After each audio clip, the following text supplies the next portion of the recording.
नमस्कार, India news Himachal Pradesh देख रहे हैं आप और मैं हूं आपके साथ अंजलि यादव। बुलेटिन की शुरुआत इस वक्त की बड़ी खबर के साथ करेंगे। बता दें कि एचपीटीडीसी के होटल को बंद करने का मामला है, उसी में 9 होटलों को लेकर आज सुनवाई होनी है। मामले की डिवीजन बेंच में आज सुनवाई होगी। बता दें कई होटलों में लोगों ने की है एडवांस बुकिंग और कोर्ट के आदेशों के बाद से अब लोग जो है वो दुविधा में है। बता दें कि मामले की डिवीजन बेंच में आज सुनवाई होगी।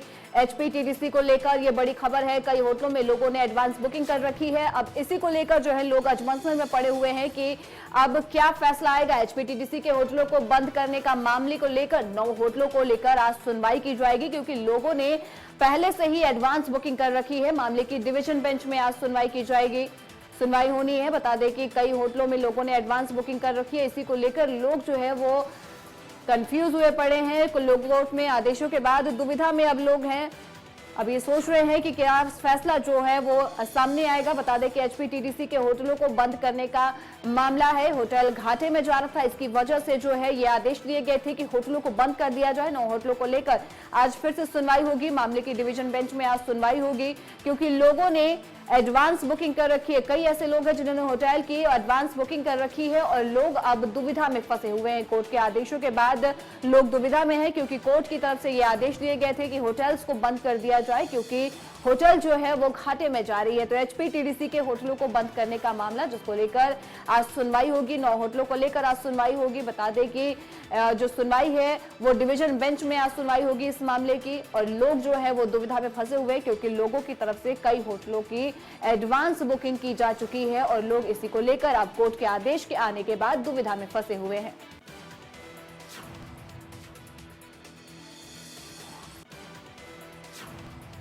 चलिए आगे बढ़ेंगे। शिमला में कांग्रेस पार्टी की अहम बैठक आज है। हाईकमान ने संगठन बनाने का फॉर्मूला जो है वो बदला है।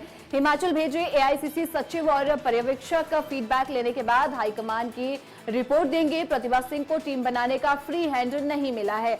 हिमाचल प्रदेश में कांग्रेस का नया संगठन बनाने के लिए शिमला में पार्टी की महत्वपूर्ण मीटिंग होने जा रही है। वहीं अखिल भारतीय कांग्रेस कमेटी यानी कि एआईसीसी सचिव एवं प्रदेश कांग्रेस सह प्रभारी विदित चौधरी और चेतन चौहान जो है वो आज और कल 2 दिन तक कांग्रेस नेताओं के साथ मीटिंग करेंगे। इनसे फीडबैक लेने के बाद हाईकमान को रिपोर्ट देंगे। आमतौर पर अध्यक्ष को अपनी टीम बनाने का अधिकार रहता है, मगर प्रतिभा सिंह को इस बार इसके लिए फ्री हैंड मिलने की कम गुंजाइश नजर आ रही है। सूत्रों की माने तो पार्टी हाईकमान ने गुटबाजी को खत्म करने की मंशा से एआईसीसी सचिव और पर्यवेक्षक यहां भेजने का जो निर्णय है वो लिया है। तो हिमाचल भेजे एआईसीसी, बता दें कि हिमाचल भेजे एआईसीसी सचिव और पर्यवेक्षक भेजे गए हैं। आपको बता दें कि फ्री हैंड लेने की जो गुंजाइश है प्रतिभा पर की वो अब कम नजर आ रही है। तो हाईकमान ने संगठन बनाने का फॉर्मूला जो है वो बदल दिया है। ये बड़ी खबर आप तक पहुंचा रहे हैं। माना जा रहा था कि प्रतिभा सिंह को नई कार्यकारिणी के गठन के लिए फ्री हैंड दिया जाएगा, लेकिन इसके आसार कम नजर आ रहे हैं। और इसी पे अब हमारे साथ हमारे सहयोगी कामेश्वर हमारे साथ जुड़े हुए हैं। कामेश्वर, माना जा रहा था कि प्रतिभा सिंह को जो है वो नई कार्यकारिणी के गठन के लिए फ्री हैंड दिया जाएगा, लेकिन इसकी गुंजाइश बहुत कम नजर आ रही है।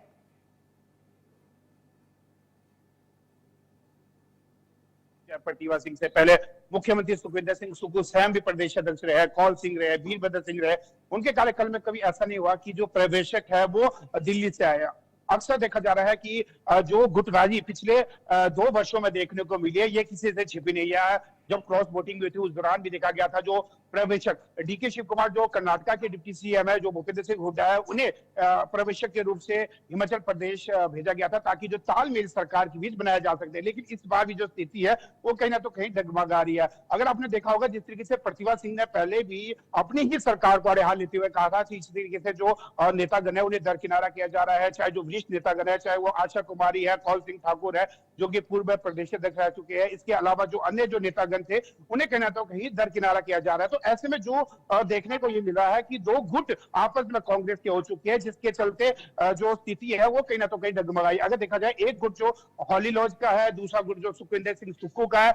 ऐसे में जो तालमेल बिठाने के लिए जो दिल्ली से स्पेशल जो बीते दिन ही कांग्रेस मुख्यालय में पहुंच चुके थे पर्यवेक्षक, और 2 पर्यवेक्षक जो आज और कल बैठक लेंगे, इसके पश्चात जो ये जो रिपोर्ट है वो कहीं ना तो कहीं हाईकमान को सौंपी जाएगी और हाईकमान के बाद ही निर्णय लिया जाएगा। इससे पहले जिस तरीके से अगर देखा जा रहा है, जो प्रदेशाध्यक्ष होता था उसका फ्री हैंड होता था, वो जिस भी कार्यकारिणी को अपने बीच लेना चाहे है, चाहे वो प्रदेश की कार्यकारिणी हो, ब्लॉक की हो या जो भी जिला की हो, तो उसमें अपने हिसाब से ले लेते थे। लेकिन इस बार पहली बार ऐसा हुआ कि जो अगर देखा जा रहा है, जो पिछले माह ही जो खड़गे जी है, जो राष्ट्रीय अध्यक्ष कांग्रेस की, इन्होंने जो कार्यकारिणी है वो बंद कर दी है। और इसके अलावा जो अगर देखा जा रहा है, अगर हम देखते हैं इसमें प्रदेश अध्यक्ष यानी कि प्रतिभा सिंह इकलौती ऐसी लीडर बची है जो इस कार्यकारिणी में, अगर अदरवाइज जो स्टेट बॉडी की बात करें, डिस्ट्रिक्ट की करें या ब्लॉक स्तर की करें, तो उसे भंग कर दिया गया। तो ऐसे में खासकर जो ये तालमेल, अगर हम देखें पिछले माह ही जो अगर प्रतिभा सिंह की बात करें, वो खड़गे से मिले, राहुल गांधी से, प्रियंका गांधी से और अन्य आला अधिकारियों से भी मिली और नेतागणों से मिले। उन्होंने स्पष्ट रूप से कहा है कि जो कर्मठ नेतागण है, चाहे वो कांग्रेस की बात करें, जो लोकसभा या उपचुनाव जब हुए थे, विधानसभा चुनाव हुए थे, जिन्होंने कर्मठ से पार्टी में कार्य किया था, उन्हें आगे लिया जाए। तो ऐसे में अब जो अगर देखा जाए, सुखविंदर सिंह सुक्खू भी हाल ही में दिल्ली में, उन्होंने भी मुलाकात की, उन्होंने आगे जो लीडरों के नाम रखे हैं, उनका कहना है कि जो कर्मठ कार्यकर्ता है, कहीं ना तो कहीं अन्य नेतागण को अगर कहीं हम बड़ी पोस्ट देते हैं, तो कहीं ना तो कहीं जो कार्यकर्ता है उनका मनोबल भी गिरता है। तो इसको मद्देनजर रखते हुए अब तालमेल बिठाने के लिए पर्यवेक्षक को भेजा है। आज और कल मुख्यालय में जो लगातार जो कांग्रेस प्रदेश मुख्यालय है, वहां पर बैठक का दिन भर रहेगी। उसके पश्चात जो इसकी रिपोर्ट है वो दिल्ली हाईकमान में दी जाएगी। जी, तो कामेश्वर, क्या लग रहा है कि अब हॉली लॉज गुट का दबदबा नहीं रहेगा? क्योंकि सियासी गलियारों में ये चर्चाएं चल रही हैं कि अब वो दबदबा नहीं रहेगा। देखा जाए, इसमें कोई दुराई नहीं है। अगर वीरभद्र सिंह की बात करें, वो 6 बार मुख्यमंत्री रह चुके हैं। ऐसे में कहना तो कहीं उससे आस्था जरूर इस हॉली लॉज घर से जुड़ी हुई है। और वहीं अगर देखा जाए, जो हॉली लॉज के अलावा जो नया गुट जो मुख्यमंत्री सुखविंदर सिंह सुक्खू का है, कहीं ना तो कहीं इसमें तालमेल आज से नहीं, जबकि जब मुख्यमंत्री वीरभद्र सिंह स्वयं भी मुख्यमंत्री थे, उन्होंने स्वयं भी कई बार तालमेल देखने को मिला कि इन दोनों में आपस में टकराव रहा। तो वो स्थिति आज भी बरकरार है। अगर हम पिछले अब 11 दिसंबर को सरकार के 2 वर्ष पूरे होने जा रहे हैं, लेकिन इन 2 वर्षों के भी हम अगर आंकड़ा करें, तो कहीं ना तो कहीं जो तालमेल में कहीं ना तो कहीं अंतर काफी देखने को मिला। अक्सर देखा जा रहा था कि जो पार्टी जो एक मुद्दा लेके आती थी, लेकिन दोनों में ही टकराव की स्थिति देखने को मिली। प्रतिभा सिंह ने स्वयं भी जब उसने उपचुनाव लड़ने के लिए बोला या लोकसभा चुनाव के लिए बोला था, उन्हें स्वयं बोला कि पार्टी की नेतागण हमसे नाराज है, तो उन्होंने चुनाव लड़ने से पहले मना किया था। बाद में भले ही उन्होंने हाथ कर दिया था, उसके पश्चात जो उनके जो बेटे हैं, जो लोक निर्माण मंत्री विक्रमादित्य सिंह है, उन्हें मैदान में उतारा गया था। तो कहीं ना तो कहीं जो टकराव की स्थिति है वो पहले भी दिख रही थी, आज भी दिख रही थी, जिसको मद्देनजर रखते हुए दिल्ली से जो 2 पर्यवेक्षक भेजे गए हैं, इससे पहले जो क्रॉस बोर्डिंग हुई थी, उस दौरान भी डीके शिव कुमार और जो भूपेंद्र सिंह हुड्डा को भेजा था। तो इससे जो हाई कमान भी समझ चुका है कि हिमाचल प्रदेश की जो स्थिति है वो कहीं ना तो कहीं डगमगा गई है। तो ऐसे में जो इससे तालमेल को बिठाने के लिए कहीं ना तो कहीं अब जो पर्यवेक्षक भेजे गए, उसके बाद ही कार्यकारिणी का गठन होगा। और आज से पहले अगर हम देखा जाए, कौल सिंह की बात करें या जो स्वयं जो मुख्यमंत्री है वो स्वयं भी प्रदेश अध्यक्ष थे, और इसके अलावा वीरभद्र सिंह थे, उनको फ्री हैंड होता था, जिसे कार्यकारिणी में लेना चाहे उसे ले सकता था। लेकिन अब जो 2 गुट बच चुके हैं, हर गुट यही चाहता है कि हमारे जो लोग हैं वो इसमें शामिल हो। तो इसको मद्देनजर रखते हुए अब जो हाई कमान इसके ऊपर विचार विमर्श करेगा और सभी सुझाव को देगा। आज भी जो बैठक के दौरान, चाहे हम कौल सिंह की बात करें या वरिष्ठ नेतागण है, जिसे भरमौरी, आशा कुमारी समेत जो भी वरिष्ठ नेतागण है, जो कई बार विधायक रह चुके हैं, 1 बार नहीं 5 बार विधायक रह चुके हैं, उनकी भी राय ली जाएगी। आखिरकार कैसे मजबूती से लिया। सबसे बड़ी बात इस बात से देखा जा रहा है कि जो कांग्रेस की झूठी गारंटियां है, जिस तरीके से अगर आपने देखा होगा, चाहे हरियाणा की बात करें, झारखंड की बात करें, तो नेता प्रतिपक्ष जयराम ठाकुर की बात करें या फिर डॉक्टर राजीव बिंदल, वो जो गारंटियां एक शस्त्र लेकर वो आगे जा रहे हैं। उनका कहना है कि प्रदेश में जो गारंटियां हैं वो पूरी नहीं की गई है। 10 में से जो गारंटियां कांग्रेस सरकार सत्ता में ले आई थी, जो 10 गारंटी दी थी, फिलहाल वो गारंटियां पूरी नजर आती नहीं। इसका ढाल बनाते हुए जो भाजपा जहां भी विधानसभा चुनाव हो रहे हैं, उन क्षेत्रों में यह बता रही है कि जो हिमाचल प्रदेश में जो 10 गारंटियां दी थी, उनमें से कोई भी गारंटी जमीनी स्तर पर नहीं है, हवा हवाई है। तो कहीं ना तो कहीं जो ये गारंटियां वो भी कांग्रेस की बांध बन चुका है। ऐसे में इनके ऊपर विचार विमर्श किया जाएगा। तो और कामेश्वर, जो इतने फॉर्मूले बदले जा रहे हैं, इतने ज्यादा फॉर्मूला बदला जा रहा है, ये बदलाव किया जा रहा है, क्या लग रहा है कि 2027 तक कांग्रेस जो है एक मजबूत संगठन बना पाएगी? क्योंकि विपक्ष भी लगातार हमलावर है कि कांग्रेस जो दावे करती है वो कभी पूरा नहीं कर पाती है। तो क्या ये मजबूत संगठन 2027 तक बन पाएगा, ये बदलाव?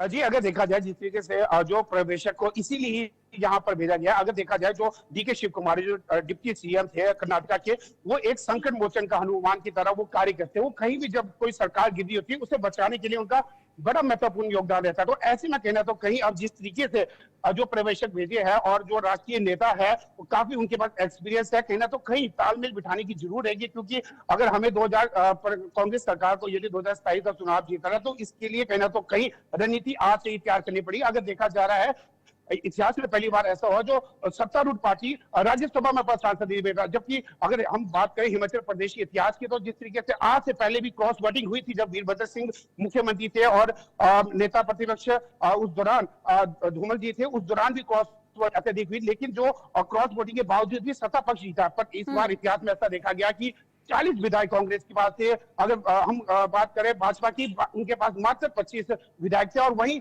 जो 3 निर्दलीय विधायक एसोसिएट हमेशा सरकार के साथ रहता है, इसमें कोई दोराई नहीं है। लेकिन उसके बावजूद जो 6 बागी विधायकों ने जो क्रॉस वोटिंग की, उसके पश्चात जो आंकड़ा 34 रहा, फिर एक लॉटरी के माध्यम से जो हर्ष महाजन इसमें विजय, तो कहना तो कहीं जो सत्तारूढ़ पार्टी इस बार जिस तरीके से क्रॉसिंग वोटिंग सारे, ऐसे में जरूर कहना तो कहीं जो विधायक गण थे, नेता गण थे, वो भी पार्टी से रुष्ट चेहरे थे। ऐसे में जो प्रतिभा सिंह लगातार हाईकमान से एक ही बात कर रही है कि जो हमारे नेतागण नाराज हो रहे हैं उन्हें हमें मनाना चाहिए। तो कहीं ना तो कहीं अब जो प्रवेशक भेजे गए हैं, पिछली बार भी जब क्रॉस वोटिंग के बाद जो डीके शिव कुमार और भूपेंद्र सिंह हुड्डा को भेजा तो कहीं ना तो कहीं कांग्रेस तीर रही। तो ऐसे में पूरा विश्वास है कि जो अब जो प्रवेशक भेजा ये तालमेल के साथ जो आज बैठक होगी इस बार हाई कमान पे इसकी रिपोर्ट भेजी जाएगी। उससे पहले 2 दिन तक लगातार जो वरिष्ठ नेतागण है उनकी बातें सुना जाएगी।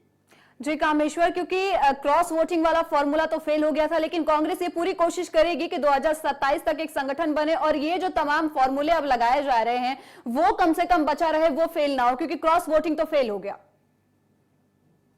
जी बिल्कुल, इसमें कोई दुराई नहीं है, खासकर जिस तरीके से तभी जो भंग की गई है। ऐसे में प्रतिभा के ऊपर अभी भी हाईकमान को आंच पड़ी है। मैं वही बताना चाहूंगा कि जिस तरीके से वीरभद्र सिंह की अगर हम बात करें तो 6 बार वो मुख्यमंत्री रह चुके हैं। ऐसे में उन्होंने पूरे हिमाचल को संजोए रखने में बहुत महत्वपूर्ण योगदान दिया। ऐसे में कहीं ना तो कहीं अब जो हाईकमान है वो भी समझता है, चाहे प्रियंका गांधी की बात करें, राहुल गांधी की बात करें, खड़गे जी की बात करें, उन्हें भी विश्वास है कि कहीं ना तो कहीं प्रतिभा को हम दरकिनारा नहीं कर सकते। ऐसे में अगर देखा होगा जो पिछली बार जो राष्ट्रीय अध्यक्ष जो मल्लिकार्जुन खड़गे ने पूरी कार्यकारिणी भंग की, जिसमें हम ब्लॉक स्तर से लेके जिला स्तर करके स्टेट बॉडी भी सारे पद, इकलौती प्रतिभा सिंह ही एक ऐसी लीडर थी जिन्हें इस कार्यकारिणी में रखा गया था। तो अब खासकर ये तालमेल रखा जाएगा जो 2 गुट में बटा हुआ, चाहे एक हली लोज गुट की बात करें या दूसरा मुख्यमंत्री सुखविंदर सिंह सुक्खू की बात करें, तो कहीं ना तो कहीं अब इनका यही प्रयास रहेगा कि दोनों गुटों के जो ये कार्यकारिणी बनेगी, चाहे जिला की बनेगी, ब्लॉक की बनेगी या ठीक है, इकलौती लीडर थी लेकिन अब उनसे ही फ्री हैंड का जो हक है वो छीन लिया गया है। बहुत बहुत शुक्रिया कामेश्वर, आपका तमाम जानकारी हमारे साथ साझा करने के लिए।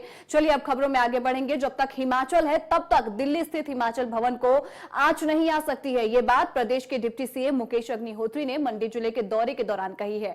उन्होंने कहा कि आए दिन अखबारों में हिमाचल भवन दिल्ली कर्क होने की खबरें जो है पढ़ना काफी पीड़ादायक है, लेकिन दिल्ली के मंडी हाउस के हिमाचल भवन को कोई उंगली भी नहीं लगा पाएगा। हिमाचल भवन प्रदेश की प्रतिष्ठा और सम्मान है। मुकेश अग्निहोत्री ने कहा कि प्रदेश सरकार जो है वो अदालत के फैसलों का सम्मान करती है, लेकिन हिमाचल भवन की रक्षा करना प्रदेश सरकार जो है वो भली भांति जानती है। जब अखबार में छपता है हिमाचल भवन कुर्क हो रहा है, और ऐसे ही ये अपने बैंक हैं। इस सभागार के लोगों को मैं ये बता देना चाहता हूं और उन लोगों को भी बता देना चाहता हूं जो खबरों को बहुत उछाल रहे हैं कि आप उल्टे भी लटक जाओगे, लेकिन दिल्ली का मंडी हाउस का जो हमारा हिमाचल बैंक, हिमाचल भवन है, उस पे कोई उंगली नहीं लगा पाएगा। वो हिमाचल की प्रतिष्ठा है, हिमाचल का सम्मान है। ठीक है, अदालतों के फैसले आते हैं, हम उनका सम्मान करते हैं, लेकिन हिमाचल भवन की रक्षा कैसे करनी है, और हिमाचल भवन जब तक हिमाचल है, हिमाचल भवन दिल्ली को कोई आंच नहीं आ सकती, मैं ये बताना चाहता हूं।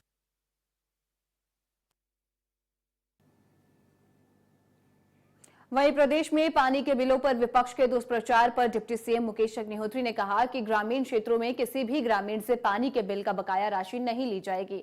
100 रुपए की निश्चित राशि इसके लिए निर्धारित की गई है। उन्होंने जल शक्ति विभाग को निर्देश दिए हैं कि इन उपभोक्ताओं से पिछली बकाया राशि की कोई भी वसूली जो है वो न की जाए। डिप्टी सीएम ने विपक्ष पर निशाना साधते हुए कहा और हटाया कि रचनात्मक विपक्ष के तौर पर उन्हें भूमिका निभानी चाहिए। विपक्ष ने सरकार तोड़ने का षड्यंत्र रचा, लेकिन इसमें सफलता प्राप्त नहीं हुई है। उपचुनावों में जीत दर्ज कर कांग्रेस पार्टी के 40 विधायक हो गए हैं। इसके बाद विपक्ष प्रदेश सरकार के सीपीएस को हटाने पड़ रहे हैं। पीछे का बकाया पानी का किसी भी व्यक्ति से किसी भी गांव में लिया नहीं जाएगा।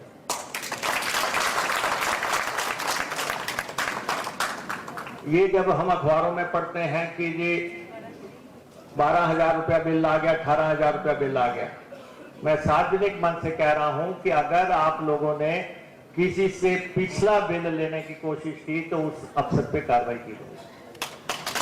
क्योंकि मैंने ऑफिसर्स की मीटिंग में स्पष्ट कर दिया था, लेकिन उसके बाद भी, क्योंकि we are living in a political setup, आप कुछ करते हैं, दूसरी पार्टी कुछ बोलने, ढोल बजाना शुरू कर देती है। तो ऐसा कुछ नहीं है किसी से भी। और जो 100 रुपए के बिल की भी जो बात आती है, 100 रुपया तो एक निश्चित राशि है, असल में उस बिल पे भी 500-700 रुपए की सब्सिडी है। और अब हम पानी पे कितनी सब्सिडी किस व्यक्ति को देते हैं वो बिल पे अंकित करो। ये दुष्प्रचारक जो हैं, इनको भी मैं क्या देना चाहता हूं कि भाई आप लोगों को जनता ने सूखे पत्थर पे बिठाया है तो थोड़ी देर बैठे रहो।